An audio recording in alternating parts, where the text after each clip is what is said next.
Soya AID থেকে আপনি লিখেছেন, সিজারে বাচ্চা জন্ম নিলে কি নেকির বদলে গুনাহ হবে?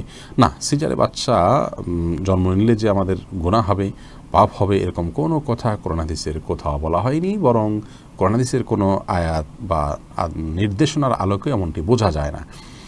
কেউ যদি সিজারে বাচ্চা নেন এবং সেটি যদি ডক্টরের পরামর্শ নেন এবং বাধ্য হয়ে নেন, সেটি তিনি নিতেই পারেন। এর কারণে তিনি গুনাহগার হবেন এমনটি মনে করার কোনো কারণ থাকতে পারে না। এরপরে এমডি রাজিবুল ইসলাম আপনি লিখেছেন, আমি সিঙ্গাপুর থেকে বলছি, আমরা শুক্রবার জুমার নামাজ পড়তে পারি না, তাই আমরা সবাই সম্মিলিতভাবে শুক্রবার জোহর নামাজ আদায় করতে পারবো কি? ভাই রাজিবুল ইসলাম, এই বিষয়ে আমি একাধিকবার বলেছি। প্রিয় ভাই আমার, একজন মুসলমানের কাছে সলাতের বিষয়টি একজন মানুষের বেঁচে থাকার মতো এত গুরুত্বপূর্ণ, এত বড় একটা ফরজ, কোনো অবস্থাতেই এটা মাফ করা হয়নি। আপনি অসুস্থ হলে দাঁড়িয়ে না পারলে বসে না পারলে শুয়ে পড়বেন। সেই সালাত আপনাকে যে কোম্পানি কাজ করতে দিবে না, সেখানে আপনি কেন কাজ করবেন? আমার বেঁচে থাকার জন্য তো সেখানে থাকতে বাধ্য নই, আমি তো মরে যাবো না সেটা ছেড়ে দিলে, হয়তো একটু ভালোভাবে চলতে পারবো না, এইটুকু। তো আল্লাহর জন্য আপনি যদি এতটুকু স্যাক্রিফাইস না করেন, আপনি কীভাবে জান্নাতের আশা করবেন? এই জন্য যে কোম্পানিতে কাজ করার ফলে আপনি জুমার সালাত পড়তে পারেন না, সেই কোম্পানি ত্যাগ করা আপনার জন্য অপরিহার্য। হ্যাঁ, আপনি যদি যেখানে কয়েকজন মুসলিম আছেন সেখানে জোহরের সালাত যদি আদায় করতে পারেন, তাহলে জুমা করতে সমস্যা কোথায়? আপনাদের মধ্যে একজন খুতবা দিবেন, খুতবা খুবই সিম্পল, আর কিছু না আপনার কোনো একটা আয়াত, একটা হাদিস, তাসবিহ পড়ে খুতবা সম্পন্ন করে 2 রাকাত সালাত সে পড়াবে জোহরের মতো করে, তাতে ইনশাআল্লাহ আপনারা আদায় মুক্ত হবেন। এরপরে হাসনা আরা ইকবাল আপনি লিখেছেন, স্বামীকে কথা বিশ্বাস করাবার জন্য কোরআন শরীফ মাথায় নেওয়া যাবে, না হলে অশান্তি হচ্ছে। আল্লাহ মাফ করুন, স্বামীকে কথা বিশ্বাস করার জন্য আপনি শপথ করবেন। শপথ করার সিস্টেম ইসলামে রেখেছে, যদি আপনি সত্যবাদী হয়ে থাকেন তাহলে সত্য কথা আপনি শপথ করবেন। কোরআনে কারীম মাথায় নিয়ে তাকে বিশ্বাস করানোর নির্দেশনা ইসলাম দেয়নি। তারপর যদি তিনি এতটাই বেবুঝ হন যে কোরআনে কারীম মাথায় নেওয়া ছাড়া তিনি আপনাকে বিশ্বাস করবেন না, সেক্ষেত্রে আপনি এটা করলে আপনার যে বড় কোনো গুনাহ হবে ব্যাপারটা এরকম না, কিন্তু এটা অবশ্যই অন্যায় কাজ। কিন্তু আপনি বিপদগ্রস্ত হিসাবে এটি করতে পারেন এবং তাকে বোঝাবেন যে কোরআনে কারীমকে আমি, কোরআনে কারীমের রবের, কোরআনে কারীম যার কথা, কোরআনের কথাগুলো যার, সেই রবের নামে শপথ করে বলা, এটাই হলো মূল। এই কোরআনে কারীম ছোঁয়া বা মাথায় নিয়ে শপথ করার কোনো নির্দেশ আসলে আসেনি। তাকে বোঝানোর চেষ্টা করেন, যদি না বুঝে এটা করে আপনি নিষ্কৃতি পেতে পারেন কোনো বিপদে থাকলে। আজরা তানিয়া আপনি লিখেছেন, ইস্তেখারা কি শুধু নিজের কাজের ব্যাপারে করে অন্যের জন্য করা যায় না? ইস্তেখারা আসলে যার ইস্তেখারা তিনি করবেন। আমাদের সমাজে একজন ইস্তেখারা অন্যজনকে দিয়ে করানোর একটা প্রথা কিন্তু প্রচলিত আছে। বলা হয় যে তুমি আমার জন্য ইস্তেখারা করবে, অমুকের জন্য ইস্তেখারা করবে। এটি আসলে সুন্নাহসম্মত পদ্ধতি নয়। আপনি যখন কোনো কাজ করবেন, আপনি আল্লাহর কাছে কল্যাণ চাইবেন যে আল্লাহ আমার এই কাজটা কল্যাণকর হলে আপনি সহজ করে দিন, কল্যাণকর হলে আমাকে সেই কাজ থেকে আর কাজটাকে আমার থেকে দূরে সরিয়ে দিন। তো এইভাবে আপনি আল্লাহ রাব্বুল আলামিনের কাছে দোয়া করবেন। এটাই হলো ইস্তেখারার মূল কথা এবং খোলাসা। বিধায় ইস্তেখারা এটা অন্য কাউকে দিয়ে করানো, এটা সুন্নাহ দ্বারা সাব্যস্ত নয়। তামান্না আক্তার আপনি লিখেছেন, আমার স্বামী প্রবাসে থাকে, সে এখন করোনা আক্রান্ত, দয়া করে আমার স্বামীর জন্য দোয়া করবেন। বোন তামান্না, আমরা আপনার স্বামীর জন্য দোয়া করি, আমাদের এই বোনের জন্য। সম্মানিত দর্শক, আপনারা দোয়া করবেন সবাই, আমরা দোয়া করছি। আল্লাহ আমাদের বোন তামান্না আক্তারের স্বামীকে আপনি আশু রোগ মুক্তি নসিব করুন, এমন রোগ মুক্তি নসিব করুন যার ফলে কোনো সাইড এফেক্ট থাকবে না, অন্য কোনো রোগ সৃষ্টি হবে না। পরিপূর্ণ সুস্থতা আমরা আপনার কাছে কামনা করি। আল্লাহ আপনি কবুল করুন এবং সহজ করুন। আরও অনেকেই অসুস্থ আছেন, হয়তো সবাই দোয়া চাইতে পারছেন না, বা অনেকে দোয়া চাইছেন, আমার নজরে পড়েনি, আমি দেখার সুযোগ পাইনি বা আমার সৌভাগ্য হয়নি। আমরা সেই সকল ভাই বোনদের জন্য দোয়া করি। আল্লাহ তাআলা যারা দোয়া চাইছেন, যারা ইলমের মজলিসে একত্রিত হয়েছেন এবং সময় দিচ্ছেন, অথবা যারা নাই এখানে, আল্লাহর প্রতি ঈমান আছে, আল্লাহ রাব্বুল আলামিন সবার প্রতি রহম করুন এবং সবার প্রতি আল্লাহ তাআলা করুণা করুন, সবার বিপদকে আল্লাহ তাআলা দূর করুন, আমরা দোয়া করি।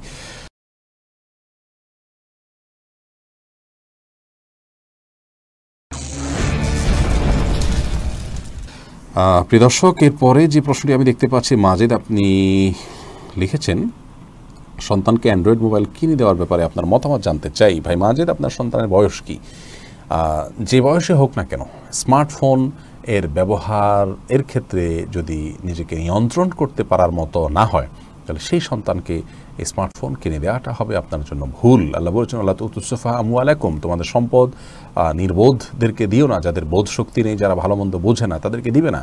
তো সন্তানরা বিশেষ করে স্কুল কলেজ এরপর আপনার স্টেজে থাকলেও, স্টুডেন্ট হলেও, তখনও অনেকে এখান থেকে বিপদগামিতার পথে চলে যায়। তাকে যদি আপনি সেভাবে গড়ে তুলতে পারেন, তাকে যদি সেরকম দিনের দীক্ষা আপনি দিয়ে থাকতে পারেন, তাহলে সেক্ষেত্রে অবশ্যই আপনি তার প্রয়োজন হলে তার প্রেক্ষিতে দিতে পারেন। কিন্তু এখান থেকে অনেক বিপদগামিতার পথে সন্তানরা চলে যায়, সেজন্য সন্তানকে আগে বোঝাতে হবে। আপনি জোর করে দিলেন না, সেটা তো সমাধান নয়।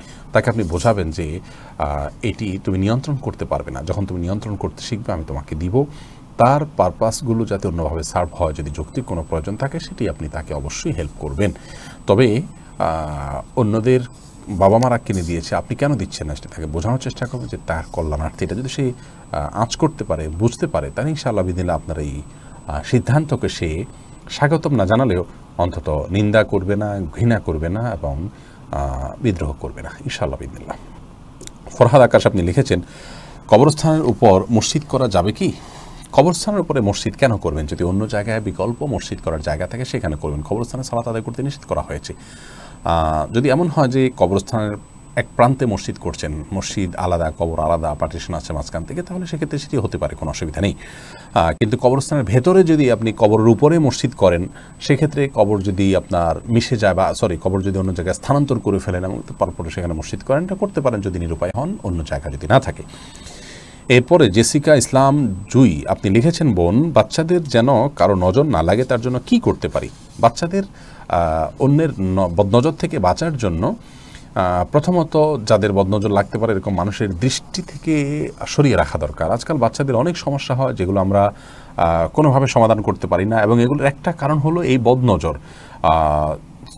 সোশ্যাল মিডিয়াতে বাচ্চাদের ছবি শেয়ার, এটা তো খুবই সাধারণ একটি বিষয়। এটাকে তো আমরা কল্পনাও করি না যেটা দেখে কেউ আপনার রাক্ষসের দৃষ্টিতে দেখে, হিংসাত্মক দৃষ্টিতে দেখে, বদনজর দিয়ে গিলে খাওয়ার মতো একটা অবস্থা তৈরি হতে পারে, এটা আমরা কল্পনাও করি না। এর ফলে দেখা যায় যে এমন অনেক সমস্যা হয় যেগুলোর গতানুগতিক ট্রিটমেন্টের মাধ্যমে কোনো সমাধান আমরা করতে পারি না। এই জন্য এ ধরনের চক্ষু বা দৃষ্টির আড়ালে শিশুকে রাখবেন। মানে আমি বলছি না যে শিশুকে আপনি বাক্সবন্দি করে রাখেন, সচরাচর প্রয়োজন ছাড়া এই যে শোয়া প্রদর্শন এগুলো করবেন না। তাছাড়া বদনজর লাগতে পারে এরকম জায়গা থেকে, এরকম পরিবেশ পরিস্থিতি থেকে দূরে রাখার চেষ্টা করবেন। এর পাশাপাশি আপনার একটা হাদিস রয়েছে যে তাবারাকাল্লাহ বা আল্লাহর বরকতময়, মাশাআল্লাহ, তাবারাকাল্লাহ, এরকম কিছু যদি বলানোর ব্যবস্থা করতে পারেন। যেমন কেউ আপনার বাচ্চাকে দেখে খুব বেশি আপনার আকৃষ্ট হয়ে, অভিভূত হয়ে এমন কোনো মন্তব্য করেছেন যাতে বোঝা যাচ্ছে যে তিনি খুব বেশি নজর দিয়েছেন এবং তার নজরটা বদনজর হতে পারে, তাহলে সেক্ষেত্রে আপনি তাকে বলুন যে ভাই মাশাআল্লাহ, তাবারাকাল্লাহ বলুন। যদি তিনি এটা বলেন, ইনশাআল্লাহ বিদিনিল্লাহ ওই দৃষ্টিতে বদনজরের মাধ্যমে যে ক্ষতিটা হয়ে থাকে সেটি হবে না ইনশাআল্লাহ।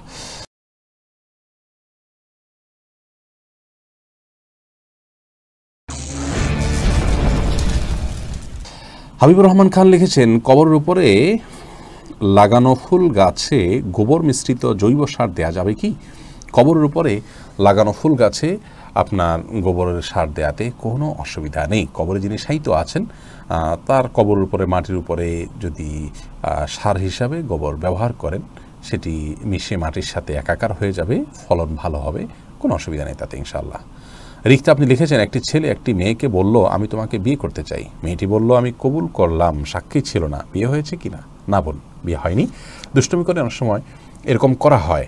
তবে একজন প্রাপ্তবয়স্ক ছেলে এবং মেয়ে একে অন্যের সঙ্গে এ ধরনের ছেলেমেয়ে এ ধরনের দুষ্টুমি করার ইসলামের শরীয়তের দৃষ্টিকোণ থেকে খুবই নির্লজ্জ কাজ এবং নাজায়েজ একটি কাজ। এ ধরনের হেয়ালিপনা এবং এ ধরনের পাগলামো বা এ ধরনের দুষ্টুমি, এ ধরনের বন্ধুবান্ধব একে অন্যের সাথে মজা রসিকতা, এগুলো করা আসলে উচিত নয়। আমরা সব ক্ষেত্রে হেয়ালিপনা করে ফেলি আজকাল। এটি খুবই বাজে একটা কালচার এবং বাজে একটি প্র্যাকটিস আমাদের সমাজে, বিশেষ করে তরুণদের মধ্যে। যাতা নিয়ে আমরা হেয়ালিপনা করি, যাতা বলি। কয়েকদিন আগে, বেশ কিছুদিন আগে, বেশ কয়েক বছর আগে বরং একটা কথা প্রচলিত ছিল যে একদিন তো মরেই যাব, কি আর হবে, মানে ডায়ালগ, এবং সেটা মজা করে বলছি। মৃত্যু জিনিসটা কি মজা করার মতো বিষয়? মৃত্যু পরবর্তী জীবন সম্পর্কে যদি ন্যূনতম ধারণা বিশ্বাস থাকে আমাদের, তাহলে সেটা তো হেয়ালিপনা করার মতো বিষয় না। যাই হোক, এই জন্য এরকম করবেন না। সাক্ষী ছাড়া বিবাহ বিশুদ্ধ হয় না। অতএব ছেলে মেয়ে একে অন্যকে বিবাহ প্রস্তাব দিয়ে অন্যজন কবুল করেছেন, অভিভাবক নাই, সাক্ষী নাই, বিবাহ হয়ে যাবে, বাট এত সহজ না, বিবাহ হবে না। বদির আলম আপনি লিখেছেন, উপযুক্ত দুই বোন পাশাপাশি এক চাদরে বিছানায় ঘুমাতে পারবে কি? প্রাপ্তবয়স্ক যদি হয় একই বিছানায় শোবেন, মাঝখানে একটা বালিশ দিয়ে পার্টিশন দিয়ে নেবেন বা আলাদা কম্বল আলাদা কাঁথা গায়ে দিবেন, একই কাঁথার নিচে শোবেন না। হাদিসে একই কাপড়ে দুজন প্রাপ্তবয়স্ক মানুষকে শুইতে নিষেধ করা হয়েছে, স্বামী স্ত্রী ছাড়া। তো আপনার দুই বোন একসঙ্গে একই খাটে শুইতে পারেন। আমাদের এর আগে একটা প্রশ্ন উত্তরকে কেন্দ্র করে অনেকে প্রশ্ন তুলেছেন যে বস্তিতে বিভিন্ন জায়গায় মানুষের সীমাবদ্ধতা থাকে, অল্প জায়গায় পরিবারের অনেক সদস্য থাকতে হয়, তারা কি করবে? আমরা বলেছি পরিষ্কার করে যে একই জায়গায় থাকতে পারবেন, সেক্ষেত্রে শরিয়ার নির্দেশনা মানতে হবে। আপনি আলাদা আলাদা কাপড়ে থাকেন, আলাদা আলাদা কাঁথায় থাকেন, মাঝখানে কিছু একটা দিয়ে নেন, পার্টিশন হয়, অন্তত কোনো প্রকার ফিতনার দুয়ার উন্মুক্ত না হয়, সেই জন্য আপনার ন্যূনতম চেষ্টাটা আপনি করেন, তাহলে ইনশাআল্লাহ বিদিনিল্লাহ সেটি জায়েজ হবে। সালেম লিখেছেন, গোসলের ফরজ আদায় করে গোসল করলে কি আবার উজু করা লাগবে? গোসলের ফরজ আদায় করার বা গোসলের যে সুন্নাহসম্মত নিয়ম, প্রথমে নাপাক ধুয়ে এরপরে কাপড় বা কোথাও নাপাক থাকলে সেটা পরিষ্কার করে তারপরে আপনি উজু করার মতো করে উজু করে তারপরে গোসল করার সময় পা ধুয়ে বেরিয়ে আসেন, তাহলে গোসলের সাথে উজু বাই ডিফল্ট হয়ে গেল। আলাদা করে আর উজু করার কোনো প্রয়োজন নেই। এটা আমরা অনেকেই করি, অহেতুক অনেকটা বলতে পারেন। যদি সুন্নাহসম্মতভাবে আপনি গোসল করে থাকেন তাতে উজু হয়ে গেছে। এমডি ইব্রাহিম লিখেছেন, আমি সৌদিয়া থাকি, উজু করার সময় মৌজা না খুলে যদি মসে করি তাহলে কি উজু হবে? এটা প্রায় এখানে দেখা যায়।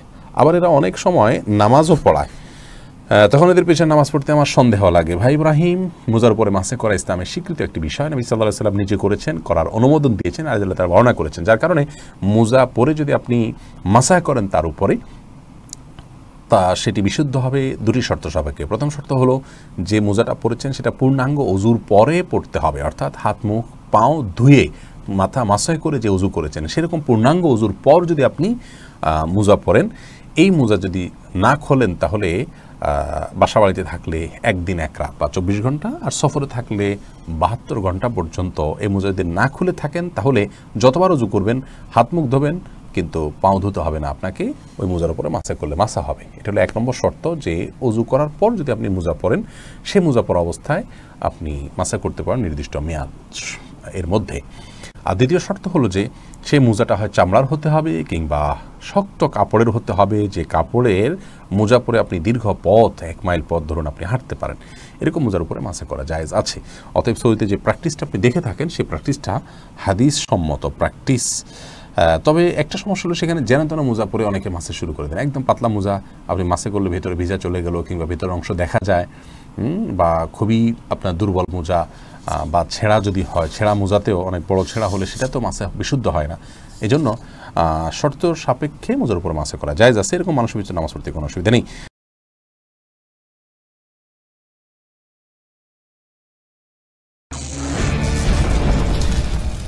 শামীম হোসেন আপনি লিখেছেন, রেজিস্ট্রি করে পারিবারিকভাবে বিয়ে হয়েছে, কবুল হয়নি, আমাদের সম্পর্ক কেমন হওয়া উচিত?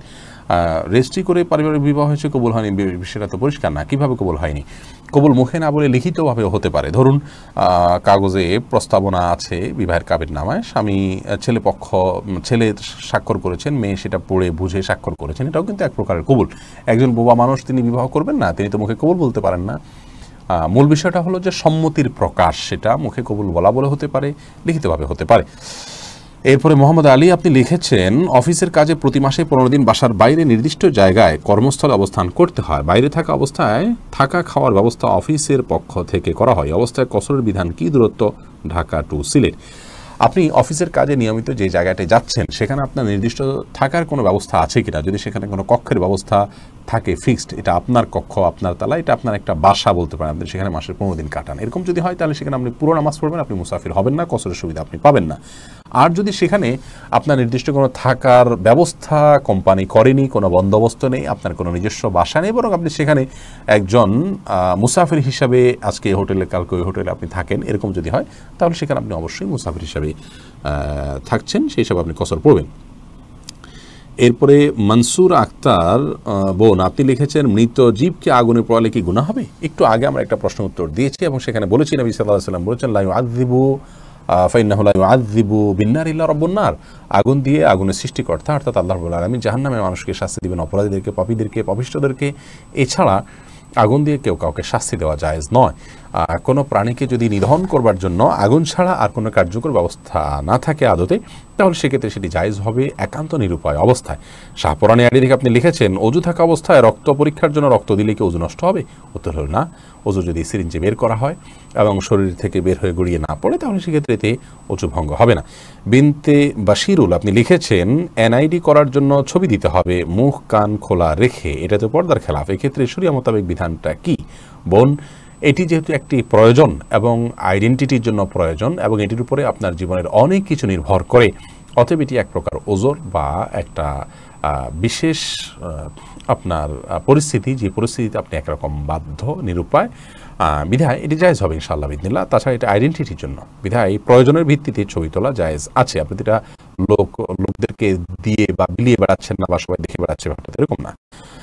এরপরে আলপনা হাসান আপনি লিখেছেন ছবি তুলে বাঁধিয়ে রাখা কি জায়েজ হবে?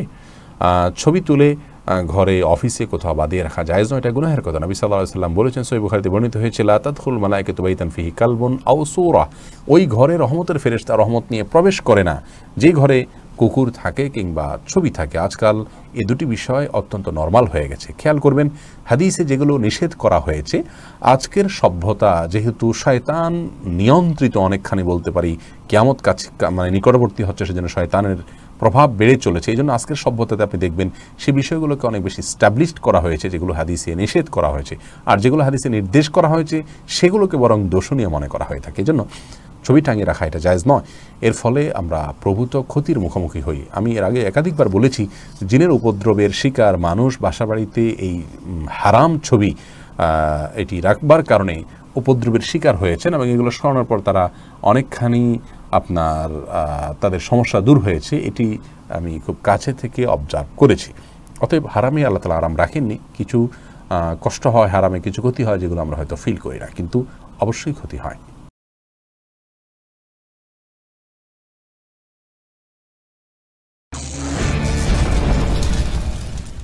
সিদরাতুল জান্নাত আপনি লিখেছেন, আলেম উলামারা কি কিয়ামতের দিন কারোর জন্য সুপারিশ করতে পারবেন?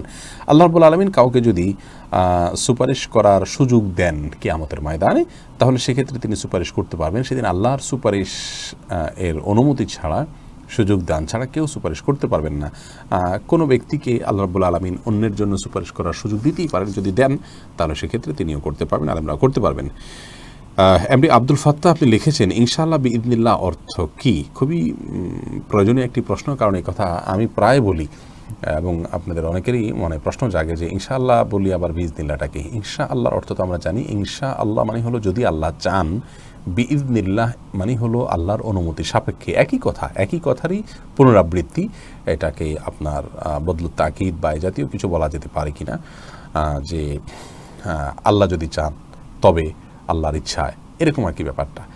বিইذনিল্লাহ মানে আল্লাহর অনুমতি সাপেক্ষে, অর্থাৎ কোনো কাজ আমরা করব সেটাকে আল্লাহর উপর ন্যস্ত করা আর কি। যদি আল্লাহ অনুমতি দেন তাহলে হবে, যদি আল্লাহ চান তাহলে হবে। তাহলে ইনশাআল্লাহ বিইذনিল্লাহ মানে হলো আল্লাহ যদি চান আল্লাহর অনুমতি সাপেক্ষে হবে। শুধু ইনশাআল্লাহ বললেই চলে, কিন্তু ইনশাআল্লাহর সাথে বিইذনিল্লাহ বলাটা আরবদের একটা নর্মাল নিয়মে পরিণত। দীর্ঘদিন সেখানে থাকতে থাকতে আমি সে বিইذনিল্লাহ বলাতে অভ্যস্ত হয়েছি। কোনো কোনো হাদিসেও আপনার আল্লাহর অনুমতি সাপেক্ষে এ ধরনের বিষয়গুলো রয়েছে এবং কোরআন কারীমের কোনো আয়াত থেকেও এটি বোঝা যায়। জন্য ইনশাআল্লাহর সাথে বিইذনিল্লাহ বললে কোনো অসুবিধার কিছু নেই, আর শুধু ইনশাআল্লাহ বললেই চলবে, ইনশাআল্লাহ বিইذনিল্লাহ। ফারহান হাসান আপনি লিখেছেন, নারী সংক্রান্ত ফিতনা থেকে বাঁচতে কি করা উচিত?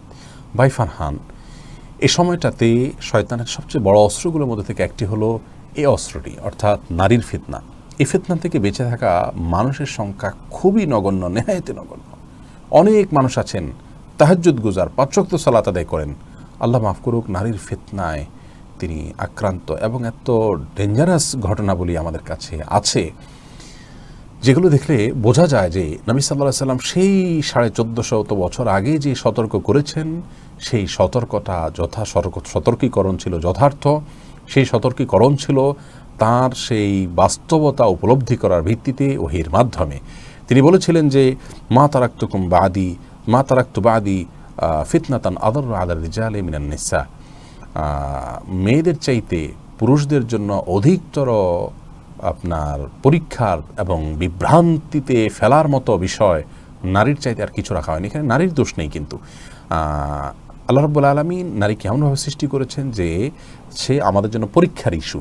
আমরা কি নিজেকে নিয়ন্ত্রণ করতে পারি কিনা, আমরা কি নারীকে আমরা সম্মান দিতে পারি কি না, নিজের চরিত্রকে হেফাজত করতে পারি কি না, নাকি আমরা সেখানে নিজেদেরকে বিসর্জন দিয়ে, নিজেদের ইমান আমলকে বিসর্জন দিয়ে আমরা শেষ হয়ে যাই। এটি একটা বড় ধরনের পরীক্ষা। এই পরীক্ষা বেশিরভাগ মানুষ ফেল করে। এই জন্য জেনার যে উপকরণ এবং ভূমিকা, এগুলো থেকে যথাসম্ভব বেঁচে থাকতে হয়, নজরের হেফাজত করতে হয়। এই জন্যই যে মূল জেনায় যেন মানুষ যেতে না পারে, এই জন্য জেনার পরিবেশ থেকে দূরে থাকতে হবে। আল্লাহর কাছে দোয়া করতে হবে, আল্লাহুম্মা ইন্নী আউযু বিকা মিন ফিতনাতিন নিসা। আল্লাহ, নারী ঘটিত যে ফিতনা হতে পারে এগুলো থেকে আমরা আপনার কাছে পানাহ চাই। এটা সত্যি খুব কঠিন। আল্লাহ তাআলা আমাদের সবাইকে হেফাজতে রাখুন। এরপরে আমাতুল্লাহ লিজা আপনি লিখেছেন, মিথ্যাচার না করে ভিসা বিক্রি ব্যবসা জায়েজ হবে কি? ভিসা বিক্রির ব্যবসার ক্ষেত্রে একটু বলতে হয়, প্রথমত মিথ্যা প্রতারণা থাকলে সেটি তো স্পষ্টত হারাম। দ্বিতীয়ত একটা ভিসা ধরুন কোনো কোম্পানি আপনার দিয়েছে, সে ভিসার সরকারি যে ফি আসে সেটা দেওয়ার, সরকারি তরফ থেকে সে ভিসা বিক্রি করা যদি নিষিদ্ধ থাকে, অনুমোদন না থাকে, তাহলে সেটা বিক্রি করা জায়েজ নয়। অনুমোদন পেয়ে আপনি সেটা বিক্রি করলেন চক্রবৃদ্ধি হারে, বিশেষ করে মধ্যপ্রাচ্যের ভিসা এভাবে বিক্রি করা হয়, কেনা হয় এবং সেখানে লাভ করা হয়, এটি অনৈতিক কাজ, অন্যায় কাজ। আর যদি এটি অনুমোদিত থাকে তাহলে সেক্ষেত্রে তো আপনার উনি শ্রম দিয়েছেন ভিসাটা বের করার জন্য, তার জন্য তিনি বাড়িয়ে নিয়েছেন, সেটা জায়েজ আছে। বিনতে মানিক আপনি লিখেছেন, স্ত্রী মারা গেলে কি স্বামী বেগানা পুরুষ হয়ে যায়? না, স্ত্রী মারা গেলে স্বামী, সরি আমি আপনার প্রশ্নে আগে বুঝিনি। স্ত্রী মারা গেলে স্বামীর সাথে স্ত্রীর বেগানা পুরুষ হয়ে যাওয়ার সম্পর্ক হয় কিনা, এটা নিয়ে ওলামাদের ইখতিলাফ আছে। হানাফি মাযহাব অনুযায়ী বেগানা পুরুষ হয়ে যায়, কিন্তু অন্যান্য ওলামাদের মতে এটি হয় না।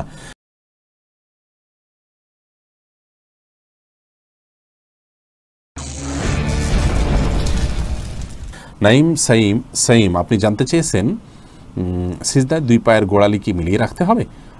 সিজদায় আমরা যখন যাব তখন আমাদের পায়ের গোড়ালি কি মিলিয়ে রাখবো? কোনো কোনো বর্ণনা থেকে মিলিয়ে বা রাখার কথাটি আছে, কিন্তু আপনার অন্যান্য অনেক বর্ণনা থেকে সোজা রাখবো বরাবর, সে বিষয়টি কিন্তু পরিষ্কার হয়। আব্দুল্লাহ আল নোমান লিখেছেন, ইন্টারনেটের ব্যবসা কি মুসলমানরা করতে পারবে? ইন্টারনেটের ব্যবসা মুসলমানরা করতে পারেন যদি সেটার আপনার ব্যবহারটা মাল্টিপল ব্যবহার হতে পারে, অর্থাৎ ভালো মন্দ বিভিন্নভাবে ব্যবহার হতে পারে। ধরুন আপনি একটি চাকু বিক্রি করেছেন কারো কাছে, এটা দিয়ে তিনি পেঁয়াজও কাটতে পারেন, তরকারিও কাটতে পারেন, আবার মানুষের শরীরেও সেটি ব্যবহার করে মানুষকে ক্ষতিগ্রস্ত করতে পারেন, আঘাত করতে পারেন, সে সম্ভাবনা আছে। তো ইন্টারনেটের ব্যাপারটা এরকম, ভালো মন্দ সব রকমের ব্যবহারের সুযোগ আছে। এরকম জিনিসের ব্যবহার বা এটার ব্যবসা মৌলিকভাবে নিষিদ্ধ বা হারাম না, যদি বেশিরভাগ ওইটার ব্যবহার খারাপ ক্ষেত্রেই হয় এবং অনেকটা নিশ্চিত, যেমন রিসেন্টিনার ব্যবসার ক্ষেত্রে আপনি বলতে পারেন, তাহলে সেক্ষেত্রে সেটি কিন্তু জায়েজ হয় না। বিশেষ করে তাকওয়ার দাবি হলো অন্য কোনো বিকল্প পথে যাওয়া। বিনতে আব্বু আপনি এআইডি থেকে লিখেছেন, পরিপূর্ণ পর্দা করে মেয়েরা টিউশন কোচিং করাতে পারবে কি? মেয়েরা পর্দা যদি পরিপূর্ণ মেনে টিউশন বা কোচিং করেন তো এটা করতে পারেন, তবে পরিপূর্ণ পর্দাটা তাকে বুঝতে হবে। পরিপূর্ণ পর্দা মানে কি? মেয়েরা মেয়েদেরকে পড়াবে, পড়াতে যেতে আসতে কোনো প্রকার ফিতনা তারা পড়বে এরকম কোনো আশঙ্কা থাকবে না, এবং যেখানে পড়াবেন সেখানে কোনো ফিতনা আশঙ্কা থাকবে না, কোনো গায়ে মারামের সাথে তার দেখা সাক্ষাৎ কথাবার্তা এগুলো হবে না। শুধু মেয়েদেরকে পড়ালেন বা ছোটো শিশুদেরকে পড়ালেন, এরকম তিনি অবশ্যই করতে পারবেন এই শর্তগুলো মেনে। এরপরে নুসরাত জাহান পলি আপনি লিখেছেন, বোন সিদরাতুল মুনতাহা নাম রাখা যাবে কি? নাম নিয়ে আমরা প্রশ্ন করতে বিনীতভাবে নিষেধ করি, খুব বেশি গুরুত্বপূর্ণ নয় প্রশ্নগুলো, একান্ত ব্যক্তিগত, সেজন্য জীবন ঘনিষ্ঠ বলা কঠিন। তারপরও সিদরাতুল মুনতাহা নিয়ে আপনি প্রশ্ন করে ফেলেছেন, আমিও পড়ে ফেলেছি। সিদরাতুল মুনতাহা নাম রাখা যেতে পারে, এটা ঊর্ধ্ব জগতের একটি আপনার বিশেষ স্থানের নাম। সিদরাতুন মানে হলো বড়ই গাছ, সিদরাতুল মুনতাহা মানে শেষ প্রান্তের বড়ই গাছ। এটা গাছ আছে এবং নবী সাল্লাল্লাহু আলাইহি সাল্লামের মেরাজ সংশ্লিষ্ট আপনার হাদিসে এই গাছের বিবরণ এটি উঠে এসেছে, তো এই নামটি উঠে এসেছে, কোনো মেয়ে মানুষের নাম রাখা যেতে পারে, কোনো অসুবিধা নেই। এইচ.কে কাফি উদ্দিন আপনি লিখেছেন, আজানের পর নির্দিষ্ট সালাত কমিটি গঠন করে মিছিল আকারে সালাত বলা কতটুকু জায়েজ আছে? না, এটা উচিত নয়, কারণ আজানটা হলো মানুষকে আহ্বান করবার জন্য, সেখানে সালাত কমিটি করে মিছিল করা, সালাতের জন্য আহ্বানের বিশেষ ব্যবস্থা গ্রহণ করার কোনো থাকতে পারে না। তার মানে আপনি আজানের পরে আরেকটা আজান এর ব্যবস্থা রাখছেন। হ্যাঁ, আজান হয়ে গেছে, এখন শুধু স্মরণ করে দিন একে অন্যকে আশপাশ থেকে, মানে আরেকটা আজান জাতীয় বিষয় নতুন করে সৃষ্টি যদি না করেন তাহলে সেক্ষেত্রে অসুবিধা নেই।